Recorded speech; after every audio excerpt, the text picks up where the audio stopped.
అండి ఇది ఇక్కడ జేసీబీ పెట్టి ఆ బేస్మెంట్ తీయడం వలన బిల్డింగ్ జరుగుతుంది, క్రాక్ వచ్చేసింది, బెండ్ అవుతుంది. ఓనర్ ఇప్పటివరకు లేరు, ఇక్కడ ఎవరు లేరు కూడా. అది ఇమ్మీడియట్ గా దాన్ని ఏమైనా యాక్షన్ తీసుకోకుంటే అది పడిపోతుంది. మీరు ఏమైనా క్రేన్ అనేది తెచ్చైనా దాన్ని స్టాప్ చేయండి, లేకుంటే పడ్డదంటే ఇంకో బిల్డింగ్ కూడా డ్యామేజ్ అవుతుందండి. ఇక్కడ పైన మనుషులు కూడా ఉన్నారు, కిరాయి వాళ్ళు కూడా ఉన్నారు, వాళ్ళ ముసలోళ్ళు ఉన్నారు, వాళ్ళని జరిపించాము. మీరు దాని గురించి ఏమైనా ఇమీడియట్ యాక్షన్ తీసుకుంటే మాకేమైనా ఉంటుంది. లేదంటే ఇది రాత్రి చేశారండి, రాత్రి పండుకున్నాక అందరు పండుకున్న టైంలో జరిగింది. జేసీబీ పెట్టి బేస్మెంట్ తీసేశారు. కామన్ బేస్మెంట్ ఉంటే బేస్మెంట్ కొట్టినందుకు అది పొద్దున్న 10 గంటలకు 11 గంటలకు క్రాక్ వచ్చింది.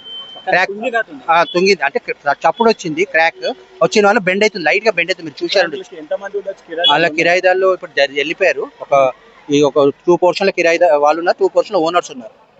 వాళ్ళు ఇప్పుడంతా కిందికి వచ్చేసారు. మరి ఇప్పుడు వాళ్ళందరినీ ఖాళీ చేపిస్తున్నారా? చేపియాలండి, కంపల్సరీ చేపియాలి. వాళ్ళు ఓనర్స్ చేపిస్తారు, మేము పక్క వాళ్ళు, మేము నేబర్స్ మళ్ళీ వాళ్ళు చేపియాల్సింది తప్పదు.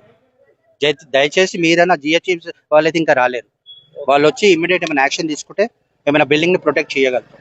లేదంటే బిల్డింగ్ పడే సూచనలు కనిపిస్తున్నాయి.